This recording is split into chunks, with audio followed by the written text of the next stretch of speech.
Almost a year to the day after launching Ghost Recon Advanced Warfighter, or Graw for short, Ubisoft's Paris studio has launched Graw 2. The original Ghost Recon, which gave old Uncle Neemz many a night of online multiplayer pleasure, was hailed as the first real next-gen game for the 360 and sold like hotcakes. In the sequel, Captain Scott Mitchell is on the US border with Mexico in a city called Juarez, where the rebels are planning an attack on El Paso, Texas. There's a mix of urban and wilderness areas, as well as showdowns in American suburbs. Cool! There's also new cross-comm and drone functionality. And introducing the Mule, a small remote-controlled vehicle that carries weapons and ammo.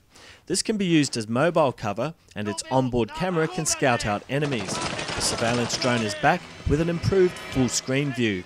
A Humvee features throughout Graw 2, rather than the helicopter and Bradley fighting vehicles of the first game.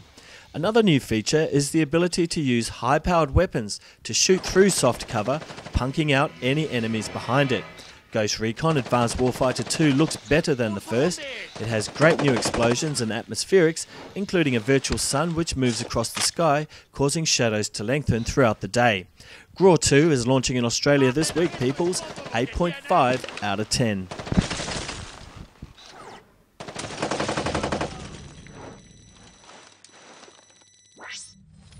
Great work, Scott. Zone is clear.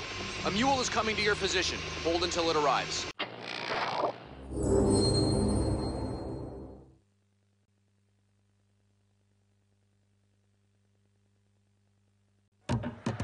We play our ball oceanside, between the breakwater, the weight benches, and the California palm trees.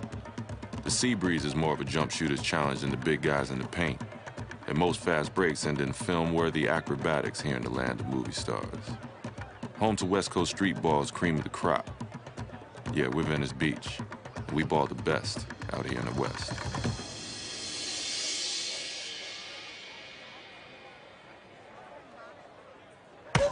This game features the sexiest looking 3D palm trees I've ever seen, and is the first real next-gen ball game.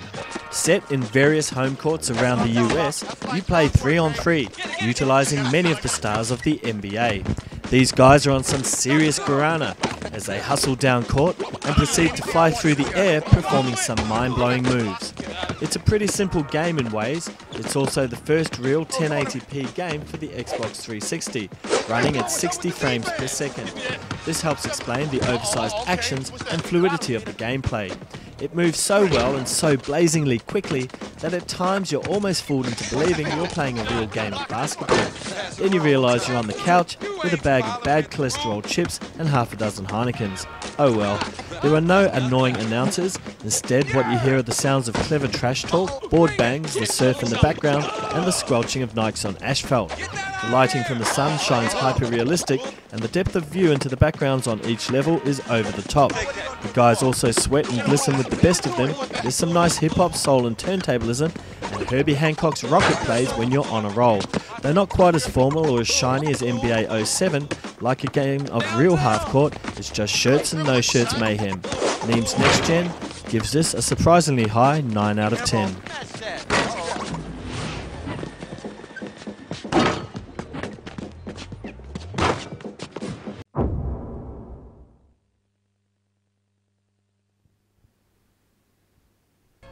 It's Def Jam Icons. It's a curious name, Icons, and you could be forgiven for calling it Beatdown 2007 or saying that this game is silly, stupid and promotes black-on-black violence. However, it is stupid in a cold getting dumb kind of way, as in get a little stupid, as in bad meaning good, as in hella fun.